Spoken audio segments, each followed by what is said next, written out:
dans la Bible. Tu peux choisir les grains que tu veux pour ces grains.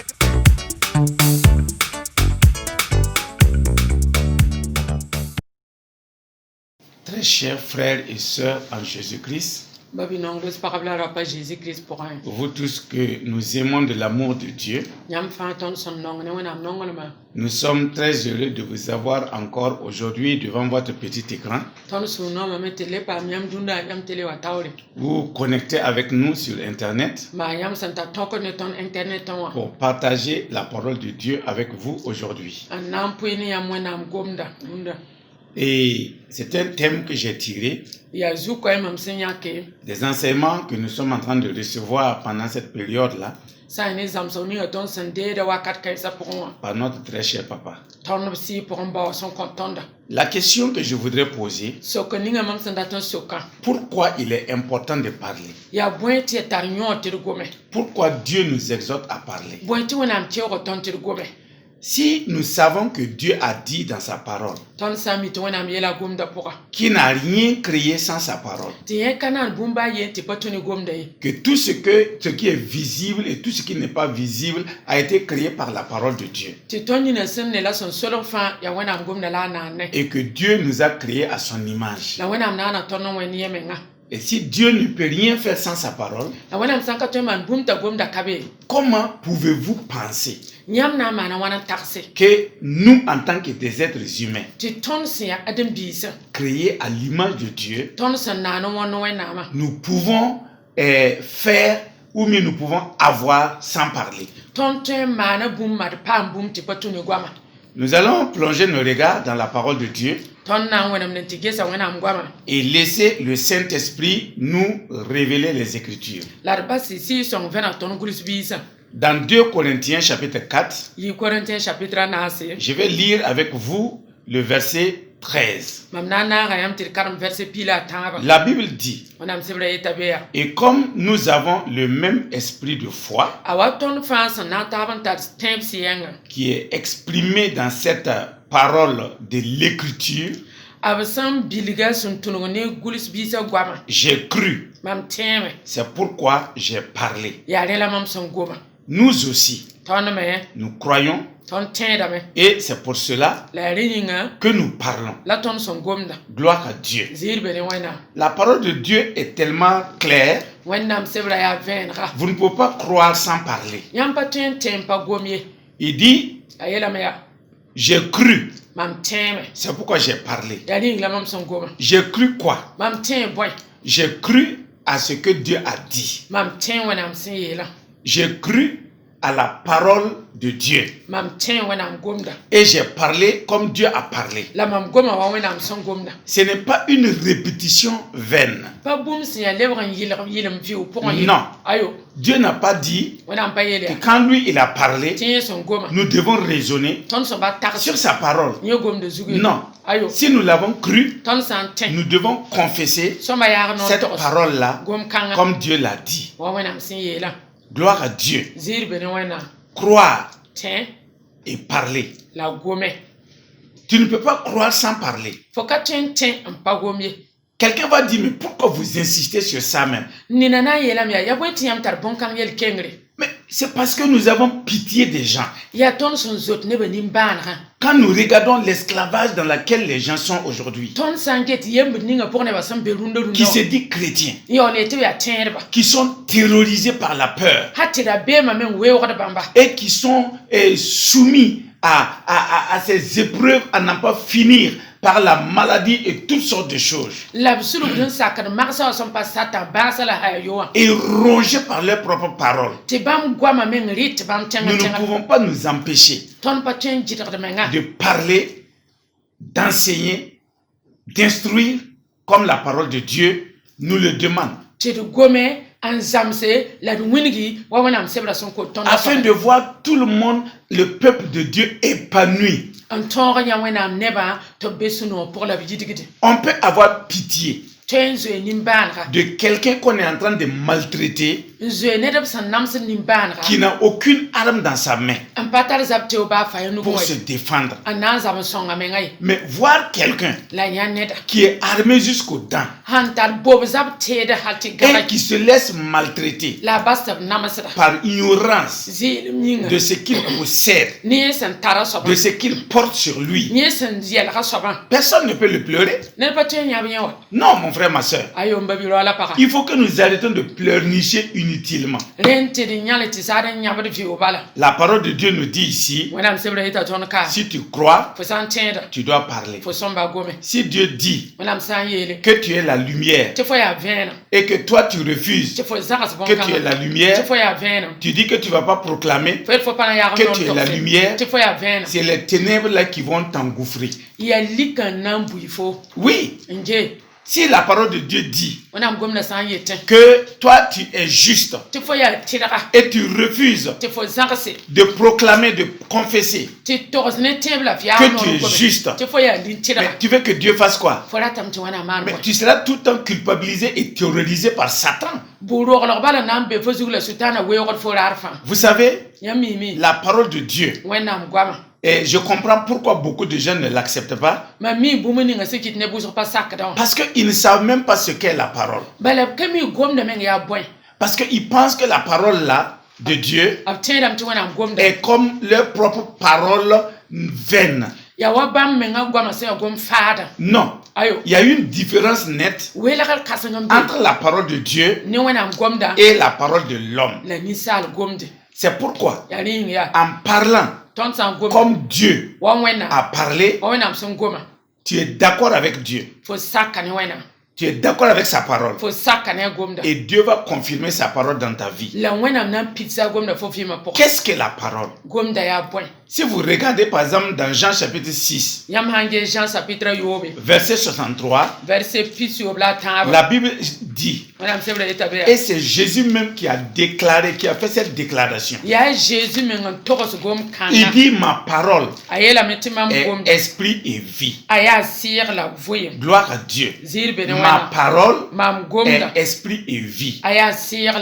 Donc ce qui est vivant agit. La parole de Dieu agit. La parole de Dieu crée. La parole de Dieu restaure. La parole de Dieu vivifie. La parole de Dieu renouvelle. La parole de Dieu est une arme puissante que Dieu nous a donnée. Ma parole est esprit et vie. Si on s'arrête seulement à ce niveau-là, on va dire la parole de Dieu est vivante. Effectivement, elle est vivante. Elle est efficace. Elle est plus tranchante qu'une épée à double tranchant. Mais comme toi-même tu es créé à l'image de Dieu, et Dieu dit que tu es comme lui, il parle, sa parole est vivante. Il faut savoir que si toi tu ne parles pas comme Dieu a parlé, tes paroles aussi sont vivantes. Qu'elles soient négatives ou positives, elle est vivante. Et quiconque aime la parole qui sort de sa bouche va manger son fruit. Maintenant, beaucoup de problèmes que nous connaissons dans notre marche avec le Seigneur, nous l'imputons facilement à Satan. Mais en réalité, 99% de nos échecs, de nos problèmes, de nos maladies, de nos difficultés, vient simplement de nos propres paroles. Parce qu'il faut que nous comprenions l'importance et la puissance qu'il y a dans la parole que nous libérons. Je vais vous donner un témoignage. Un jour, il y a un homme qui partait au marché et il a vu un de son âge et qui était en train de cultiver son champ. Et il a salué. Et celui qui était en train de cultiver son champ a plaisanté avec lui. Et il a dit, regarde-moi ce paresseux-là. Pendant que les gens sont en train de cultiver, toi tu passes ton temps à aller faire les marchés. Et puis il s'arrête. Il dit à celui qui cultivait là, de ne pas s'amuser avec lui. Que s'il s'amuse avec lui, d'ici son retour du marché là, c'est son cadavre là que lui va trouver. Et puis ils ont plaisanté comme ça et puis ils sont partis. Écoutez-moi très bien. C'est pour que vous sachiez que ce qui sort de votre bouche là est très important. Il est parti faire son marché. Quand il est revenu le soir, il voit un attroupement dans le village. Il arrive chez lui et il demande qu'est-ce qui se passe dans la maison du voisin là.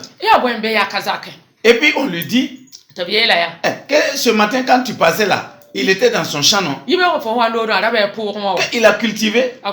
Et puis à un certain moment, il est parti s'asseoir pour se reposer. Et puis ils sont partis le trouver mort.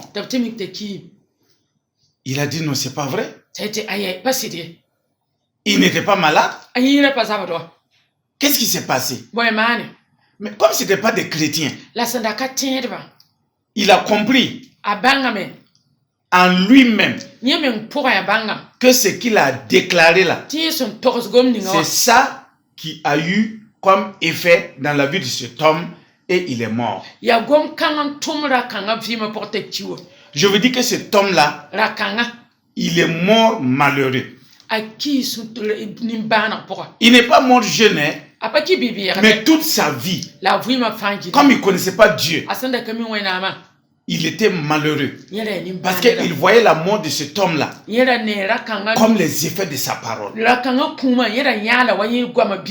Donc faites attention, quand Dieu dit de parler comme lui il parle là, c'est parce qu'il connaît l'importance de la parole. C'est lui qui nous a donné la bouche, c'est lui qui nous a donné la langue, et nous devons parler comme Dieu parle. Nous devons aligner nos pensées sur la parole de Dieu, parce que la parole de Dieu est la pensée de Dieu. Et nous devons parler de cette parole-là. La Bible dit quoi? Si vous lisez par exemple dans Matthieu chapitre 13, le verset 24, la Bible nous dit que la parole de Dieu est une sémence. Elle est une sémence. Et nous connaissons l'importance de la sémence. Regardez le grain de mil. Tellement qu'il est petit. Ce grain-là, vous le mettez dans le sol. Et vous refermez la terre dessus. Vous ne connaissez pas le poids de la terre que vous avez mis sur lui. Mais quelques jours après, vous allez voir ce petit grain que vous avez mis dans le sol là, en train de craquer le sol et de pointer la tête au dehors. Écoute-moi, je te pose la question. C'est toi qui es rentré dans le trou là pour montrer à ces grains de mil là que la terre est en haut. C'est là où il doit pointer sa tête, c'est pas en bas mais c'est en haut. Est-ce que vous avez déjà réfléchi à ça? Et la Bible dit que la parole est une sémence. Donc ça veut dire qu'elle pousse, elle germe et elle donne le fruit. Souvent je dis aux chrétiens, si vous êtes fâché contre votre enfant, ne le parlez pas mal, ne le maudissez pas. Par tout ce que vous allez relâcher sur l'enfant, il va grandir, il va lutter contre des forces que lui-même il ne sait pas d'où ça vient. Parce que tout simplement, vous avez fait une déclaration négative sur l'enfant. Alors que si vous le frappez, la douleur va finir, l'enfant va savoir qu'on l'a corrigé et Et il ne va plus répéter. Mais les paroles que vous allez dire sur lui, ça va lui suivre toute sa vie. La parole est une sémence. Nous sommes tous des enfants de paysans. Même si on est né à Ouagadougou, nous avons des villages où nos parents cultivent. Et il n'y a pas une saison où les paysans vont s'aimer et la semence ne va pas pousser. Et ils ne vont pas récolter. Donc je dis à tout un chacun, faites attention avec votre langue. Tout ce que vous déclarez, vous allez manger son fruit. En bien ou en mal. Ne vous amusez pas avec ça. C'est ça la faiblesse de l'église. L'église n'a pas appris à confesser la parole de Dieu. L'église a appris à confesser le négativisme. Ça n'ira pas. Je n'ai pas la force. Je n'ai pas la capacité. Je n'ai pas d'argent. Je ne peux pas faire ceci. Je ne peux pas faire cela. Et c'est ça le problème. Frères et sœurs, c'est pourquoi nous devons faire attention avec les paroles qui sortent de notre bouche. La parole de Dieu est une sémence. La parole de l'homme est une sémence. Et autre chose, si vous lisez par exemple dans Jean chapitre 1, le verset 9, Jésus dit que la parole est lumière. Elle est lumière, elle éclaire nos vies. Elle chasse les ténèbres de notre vie. Elle chasse tout ce qui est négatif là, de notre vie. La parole, elle est une lumière. C'est pourquoi si vous refusez de proclamer la parole, c'est comme si vous avez une torche et vous refusez, voyez, d'allumer la torche. Vous avez la torche en main et vous marchez sur les serpents qui sont en train de vous piquer à gauche, à droite. Mais vous allez mourir gratuitement. Alors que vous avez la capacité d'allumer la torche là et de voir dans l'obscurité les choses qui ne vont pas pour les éviter. La parole de Dieu, c'est ça. C'est la lumière qui vous éclaire, qui illumine les yeux de votre cœur et qui dissipe les ténèbres de votre entourage devant vous et qui vous permet de réussir dans votre activité. Parce que nul ne peut réussir dans l'obscurité. C'est pas possible. Personne ne peut vaincre dans l'obscurité. Puisque tu ne vois même pas l'adversaire dans l'obscurité. Tu vas frapper comment? Tu vas l'attaquer comment? Mais quand la parole lumière jaillit dans ta vie, tout ce qui est caché est révélé. Les faiblesses sont révélées. Les péchés sont révélés. Tout ce qui ne va pas est révélé. Et tu les confesses, tu les abandonnes et tu continues ton chemin avec le Seigneur. Voilà l'importance de la lumière. Mais si vous avez la lumière et cette lumière ne vous profite pas, c'est pas une lumière. Frère, soyons aussi réalistes. La parole de Dieu, quand vous lisez dans le livre du prophète Jérémie, le chapitre 23, verset 29, la Bible dit clairement dans ce passage-là que la parole de Dieu est comme un marteau. Ça, c'est important. La parole de Dieu est comme un marteau. Et n'importe quel menuisier connaît l'importance du marteau. Parce qu'avec la pointe, tu ne peux pas l'enfoncer dans le bois sans le marteau. C'est pourquoi la pointe est faite avec une tête plate pour que le marteau puisse se poser dessus. Donc, nos problèmes ont des têtes. Nos difficultés ont des têtes. Et avec le marteau, on peut l'enfoncer. On peut la battre. On peut la mener à disparaître de nos yeux en utilisant la parole comme un marteau sur nos problèmes, sur nos difficultés. Est-ce que nous comprenons? La parole est comme un marteau. Elle brise même les cœurs les plus durs. Oh, vous voyez, telle personne-là, il est trop dur. Utilise la parole. Si tu utilises la parole sur la personne-là, continue à taper. Continue à taper. Continue à taper. Si la pointe-là refuse de rentrer, il va gondoler. Donc, le marteau ne va pas le laisser. Donc, quand vous voyez une situation qui semble vous résister, le meilleur moyen, ce n'est pas les larmes. S'il vous plaît, ce n'est pas les larmes. Pleurer là ne va pas changer la situation. Mais je vous assure que si vous utilisez la parole comme marteau pour frapper sur la situation, sur la circonstance, le problème là va changer de visage. La situation va changer de visage. Gloire à Dieu. La parole de Dieu est comme un marteau. C'est pourquoi nous devons l'utiliser. Si tu as le marteau et entre tes mains et tu ne l'utilises pas, personne ne va te plaindre. Non, mon frère, ma soeur.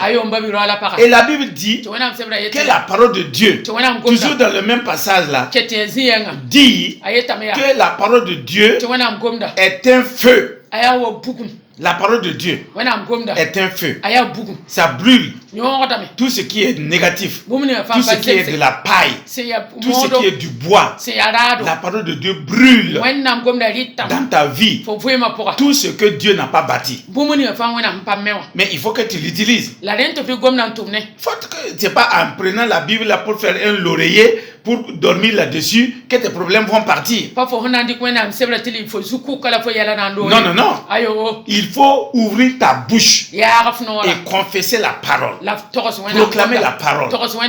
C'est ça. La vraie prière là, c'est parler comme Dieu parle. Il nous a donné la parole pour ça. Les choses qui ne veulent pas bouger, utilisent la parole.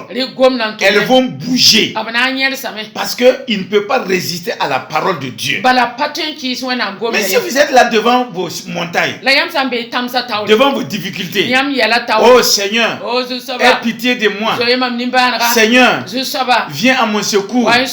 Tu sais que c'est à cause de toi que tout le monde m'a abandonné, tout le monde m'a laissé. Je n'ai personne pour me soutenir. Oh Dieu, aie pitié de moi. Dieu a déjà eu pitié de toi parce que tu étais mort et Dieu a eu pitié de toi. Il est descendu des cieux et il est venu te sauver. Il t'a fait sortir de la mort, il t'a donné la vie et il t'a donné sa parole. Et il a dit avec cette parole-là, elle va te guider dans ta vie, elle va te soutenir. Et avec cette parole, tu peux déplacer tes montagnes. Mais si toi tu refuses de parler et tu es là, oh Seigneur, aie pitié de moi. Ça c'est des prières de misérabilité. Non, ceux qui connaissent Dieu comme leur Père ne font pas ce genre de prières de misérabilité. Non, ils utilisent la parole de leur Père et ils frappent fort l'ennemi qui est en face ou les difficultés qui sont en face. Gloire à Dieu. La parole de Dieu est un feu. Pourquoi vous ne l'utilisez pas pour mettre le champ de l'ennemi à feu, pour brûler les œuvres de l'ennemi? Mais regardez ce que Samson a fait. Samson voulait donner une belle correction à ses ennemis. Il a pris des loups. Il les a attachés, il a attaché leur queue là avec des flammes de feu. Et il les a envoyés dans les champs des ennemis. Il a enflammé tous les champs des Philistins. La parole de Dieu est plus pire que ça. En utilisant cette parole-là, mon frère, ma soeur, les œuvres de l'ennemi seront calcinées. Les autels sataniques seront calcinés. Vous entendez? Utilisez la parole de Dieu. Elle est comme un feu pour détruire ce que vous ne pouvez pas détruire de par vos propres mains ou par votre propre capacité. Utilisez la parole. Il n'y a rien que la parole de Dieu ne peut pas vaincre. Et je peux vous dire avec assurance que rien ne peut résister à la parole de Dieu. Gloire à Dieu. La Bible nous dit dans Apocalypse chapitre 19 verset 15, Jésus est notre modèle. Regardez quand Jean l'a vu là, il n'a pas vu l'épée dans sa main. Il a vu l'épée là dans la bouche de Jésus. C'est la parole. On n'a pas dit qu'il a pris un couteau enfoncé dans sa bouche. La parole de Dieu est une épée. Gloire à Dieu. Ça te permet de tailler l'ennemi. Il te permet de tailler, d'éliminer toute adversité devant toi. C'est pourquoi cette parole était dans la bouche de Jésus. Et toi aussi, mon frère, ma soeur. Jésus est notre modèle. De la manière dont il a vaincu, en utilisant la parole, il nous a laissé un modèle que nous aussi nous devons faire. Si quelqu'un t'apprend à faire des gâteaux et toi tu ne fais pas, tu ne pratiques pas ça, et tu continues à demander à ce que les gens viennent te donner des gâteaux, mais si tu n'as pas de gâteau, tu ne vas pas te plaindre à quelqu'un. Pourquoi tu n'utilises pas la sagesse qu'on t'a montrée là pour fabriquer tes propres gâteaux? Jésus nous a donné un modèle. Il a mis la parole dans sa bouche pour vaincre l'ennemi. Regardez David et Goliath. Goliath est venu avec la parole dans sa bouche. Il a commencé à mépriser David, à parler mal de David, à traiter David comme moins que rien. Il dit: je vais te tuer. Mais David, lui aussi, il avait la parole dans sa bouche. Vous voyez? David ne s'est pas tué. David n'a pas eu peur. Comme Saül et tout Israël qui entendaient les paroles de Goliath et qui fuyaient se cacher dans leur tente. David aussi a su qu'il a une arme puissante qui est sa parole. Et il dit à Goliath: tu viens contre moi avec la lance et les javelots. Mais regarde-moi bien. Moi, je viens contre toi au nom de l'Éternel des armées que tu as insulté. Aujourd'hui même, je vais te tuer et je vais te couper la tête et je vais te donner ton corps aux oiseaux du ciel et de la terre. Et toute la terre saura qu'Israël a un Dieu. Alléluia. Ça, c'est les paroles des hommes de foi. Ils ne se laissent pas influencer par les paroles négatives de l'ennemi. Ils ne se laissent pas décourager ou influencer par les paroles négatives de l'ennemi. Ils savent qui ils sont et ils savent ce qu'ils ont et ils savent ce qu'ils peuvent faire avec ce qu'ils ont. Ça a été ainsi, oui ou non? Qui est mort? David ou Goliath? C'est pas Goliath qui est mort. Ce que David a dit là, il n'est pas parti s'arrêter à côté de son corps, le couper sa tête. C'est ça. Utilisez votre langue là pour votre délivrance. Utilisez votre langue pour votre guérison. Utilisez votre langue pour votre délivrance. Utilisez votre langue pour votre fécondité.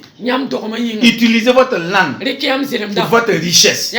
Utilisez votre langue pour votre prospérité. Utilisez votre langue pour ouvrir les portes des opportunités qui sont devant vous. Alléluia. Bien-aimés frères et sœurs, en Jésus-Christ. Et je peux dire, votre miracle est dans votre bouche. Votre miracle là est dans votre bouche. La solution que vous cherchez depuis longtemps est dans votre bouche. Ça n'est pas dans la bouche d'un prophète. Ça n'est pas dans la bouche d'un docteur. Ça n'est pas dans la bouche d'un apôtre. Ça n'est pas dans la bouche d'un pasteur ou évangéliste. Votre miracle est dans votre propre bouche. Tant que vous n'apprenez pas à le vomir, vous ne le verrez jamais. Vous entendez? Vous ne le verrez jamais. Elle est dans votre bouche.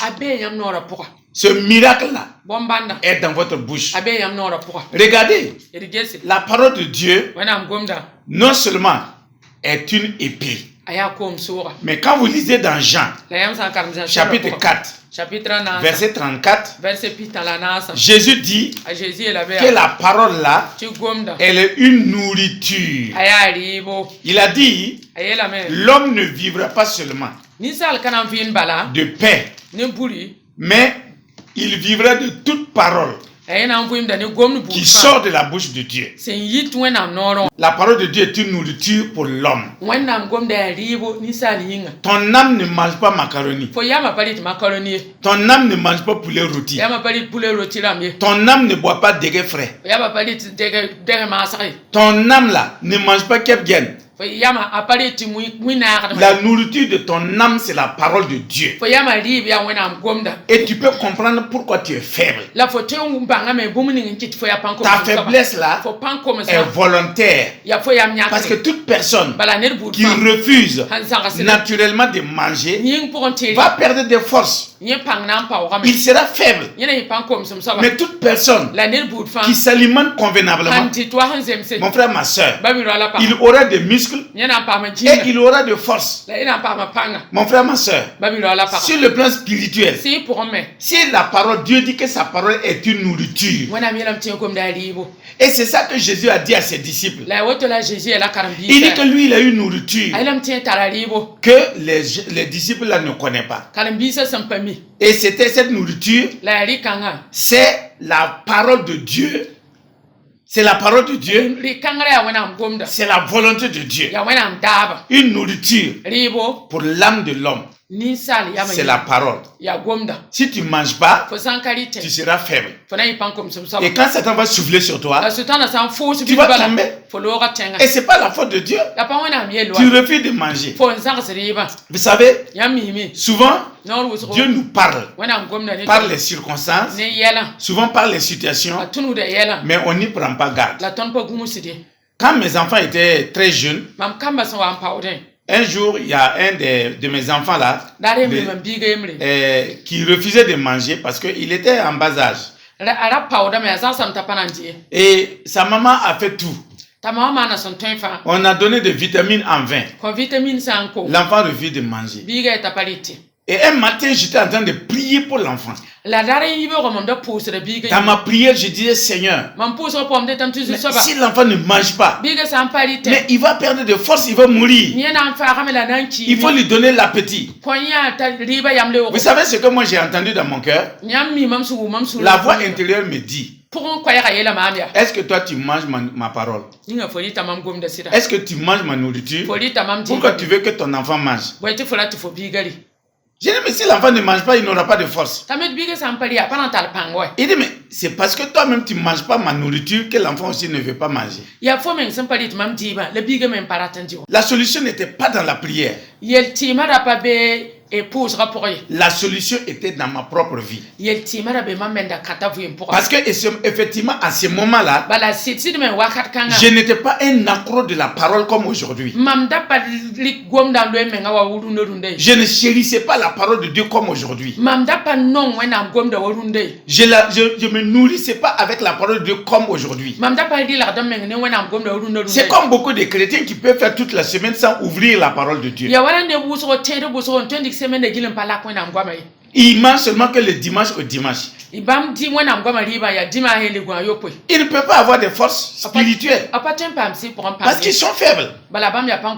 Donc nous devons nous nourrir de la parole. Avoir une force spirituelle. Et puis utiliser cette force-là pour s'opposer à l'ennemi. Parce qu'il n'y a pas de victoire si on n'a pas de force dans le combat. Et la nourriture qui nous donne la force dans le combat, c'est la parole de Dieu. C'est pas le jeûne, c'est pas la prière. C'est la parole de Dieu. Gloire à Dieu. Même si tu peux jeûner 1000 ans. Et si tu peux prendre 24 heures pour prier. Et que tu n'as pas la parole dans ta bouche pour le proclamer. Tu ne verras aucun résultat. Pourquoi?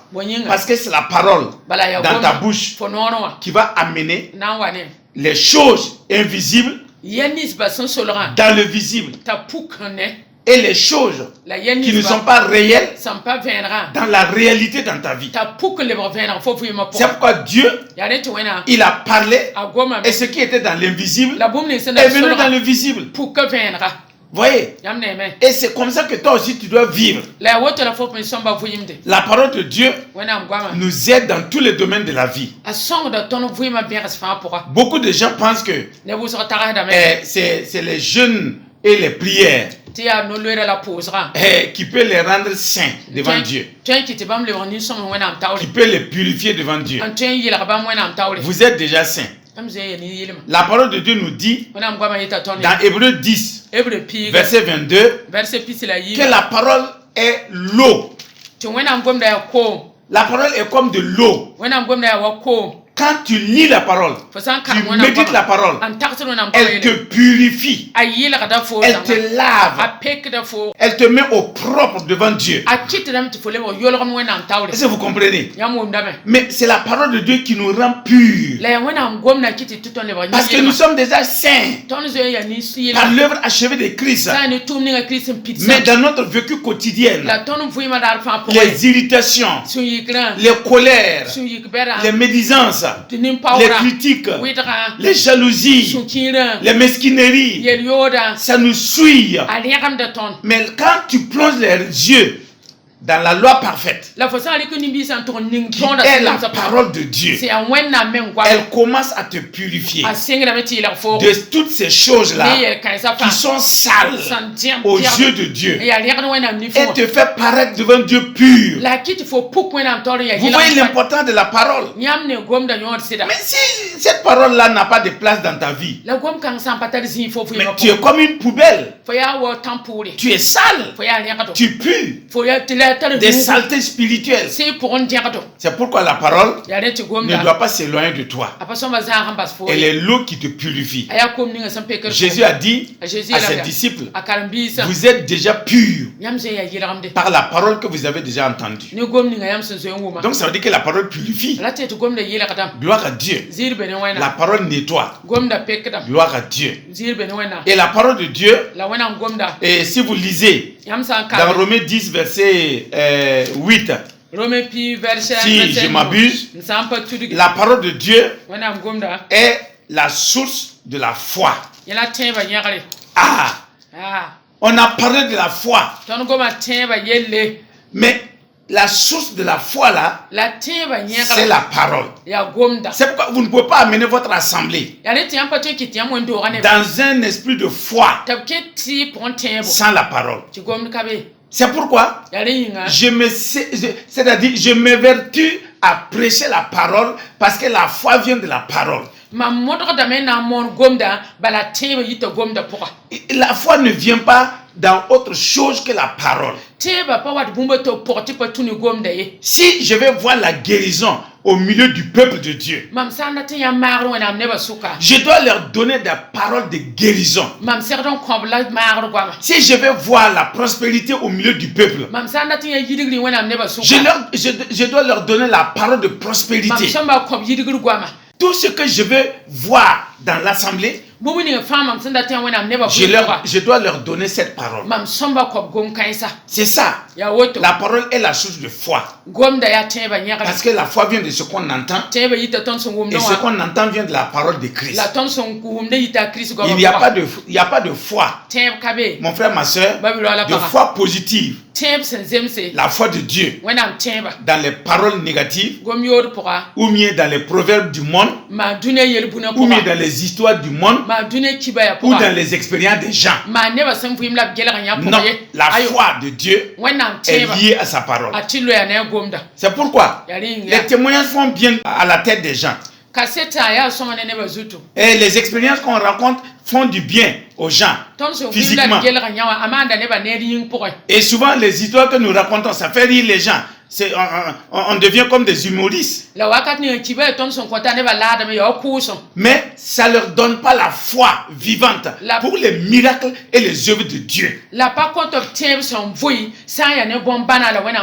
C'est la parole de Dieu. Et souvent vous allez voir des gens qui vont se lever, ils vont parler de n'importe quoi pendant 1 heure sans même donner la parole aux gens. Mais ça fait du bien aux gens, mais ils n'ont pas la foi. La foi vient de ce qu'on entend et ce qu'on entend vient de la parole. Donc, si nous voulons la foi, nous devons aimer la parole parce qu'elle est la source de notre foi. Quand nous la lisons, quand nous la méditons, quand nous l'entendons. C'est pourquoi Dieu a dit à Josué, il n'y a pas de succès dans ta vie si tu t'éloignes de cette loi que moi j'ai donné à Moïse, ton maître. Et si tu veux réussir comme lui, il ne faut pas que cette parole-là s'éloigne de ta bouche. Il n'a pas dit dans son armoire. Non, il n'a pas dit dans sa bibliothèque. Il n'a pas dit toutes les versions des Bibles. Tu as toutes les versions. Mais son bénéfice dans ta vie, là, c'est où? Ouais, c'est comme un homme qui était en train d'instruire les gens. Que il y a un arbre là en brousse. Quand les abeilles là font le miel là dans son creux. Et tu ne dois pas manger. Que celui qui mange ce miel là, il devient lépreux. Et puis il y a un lépreux qui était assis à côté. Il entendait les instructions que le gars est en train de donner aux enfants. Et puis il dit, mais moi je l'ai mangé. Non, que moi je l'ai mangé. Mais le gars a dit, oh, mais ce que je dis là, tu l'as mangé. Mais où sont tes doigts? Où sont tes pieds? Donc ce que j'ai dit là, c'est la vérité. Le problème n'est pas que tu l'as mangé, mais tu as les conséquences, non? Donc frères et sœurs, quand on dit que la parole de Dieu là, c'est ça, il ne faut pas dire que toi tu fais le contraire, mais ça va. Ça va pas. Mon frère, la parole de Dieu là, c'est elle qui est la source de la foi. Et la parole de Dieu nous dit encore, toujours dans le psaume 107, verset 20, que la parole de Dieu est un médicament. Ça c'est pour les malades. Vous voyez? Souvent quand on est malade, on s'attend à ce que quelqu'un vienne nous imposer les mains et quelqu'un nous oigne de l'huile et quelqu'un commence à prophétiser sur nous pour que nous recevons la guérison. Non. La parole de Dieu est un médicament. Si tu manges la parole, la parole de Dieu va soigner tes maladies. Si tu proclames la parole de Dieu va éliminer tes maladies. Bien-aimés frères et sœurs, c'est la parole de Dieu qui nous guérit. C'est vrai. Si vous refusez de proclamer la parole, de confesser ce que la parole de Dieu dit, vous allez fatiguer tous les médecins du monde. Et vous allez les traiter d'incapables. Alors que le problème vient de vous et non pas des médecins. Parce que même sur le plan naturel, là, si un médecin te prescrit une ordonnance, il te dit de prendre un comprimé matin-soir. Tu prends l'ordonnance, aller poser à la maison comme certaines personnes le font. Je n'ai pas l'argent pour payer l'ordonnance. Mais tu auras le temps de mourir pour qu'on vienne t'enterrer. Oui. Parce que tu es en train de mépriser l'ordonnance que le médecin t'a donnée.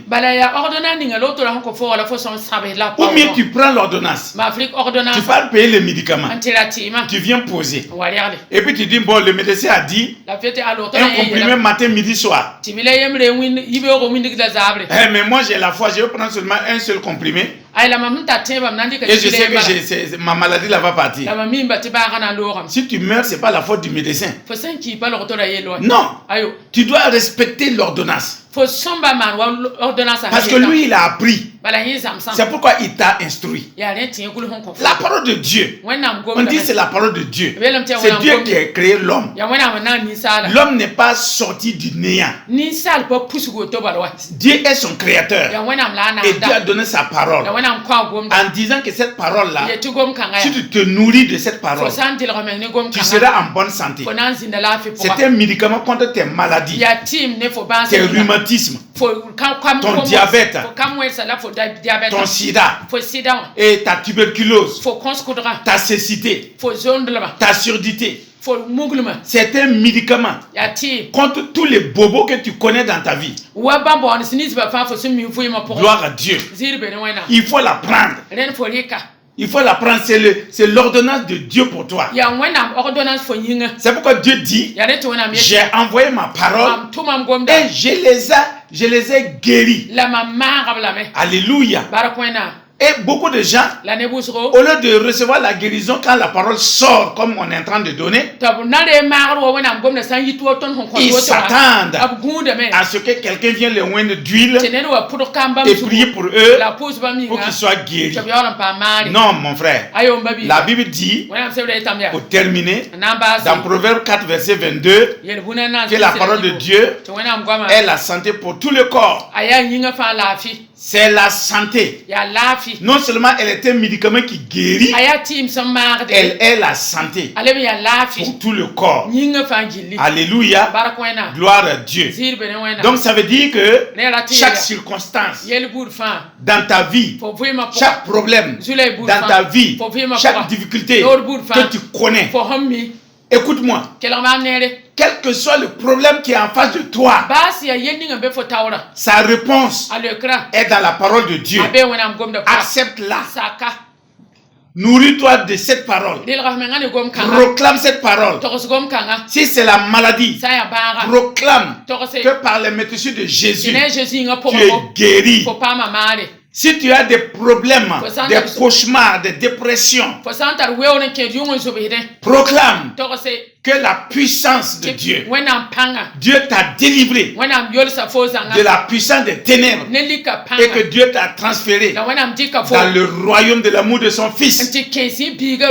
Écoute-moi, toi qui m'entends, qui me regarde, crois et proclame la parole.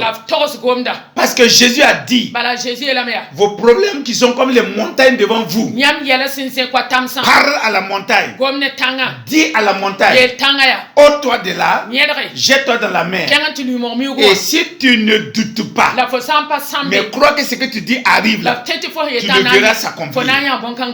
Bien-aimés frères et sœurs, croyez à la parole de Dieu. Ne laissez pas les gens vous intimider en vous disant, oh, vous savez ce qu'ils disent là, c'est beau pour être vrai.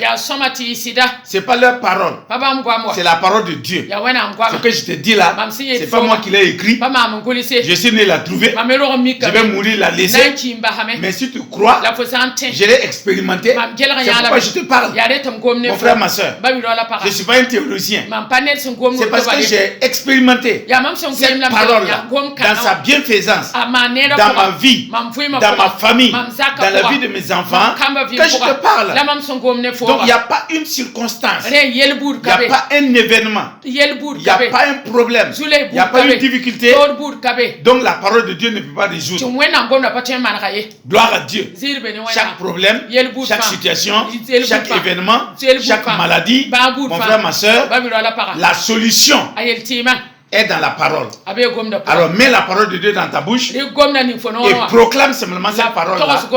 Confesse cette parole-là et alors tu recevras la guérison, la délivrance et tu vivras heureux.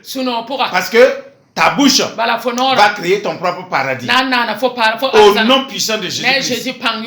Que cela soit dans ta vie maintenant. Au nom puissant de Jésus. Accepte la parole. Proclame-la. Et soumets-toi à cette parole. Vis dans cette parole. Marche selon cette parole. Et alors, tu vivras l'exaucement dans ta vie.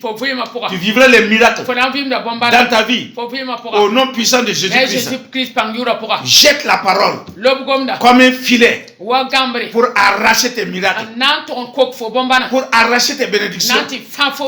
Envoie la parole. Elle ne peut pas revenir sans faire son effet. Au nom puissant de Jésus. Que cela soit ainsi dans ta vie.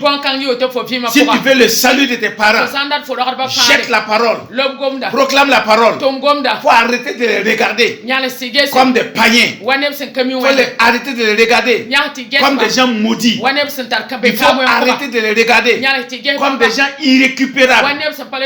Envoie la parole seulement. Proclame la parole seulement. Ne regarde pas leurs actions. Ne regarde pas leurs attitudes. Ne regarde pas leurs actes. Regarde la parole. Elle va faire son effet. Au nom puissant de Jésus. Amen. Amen. Amen. Amen.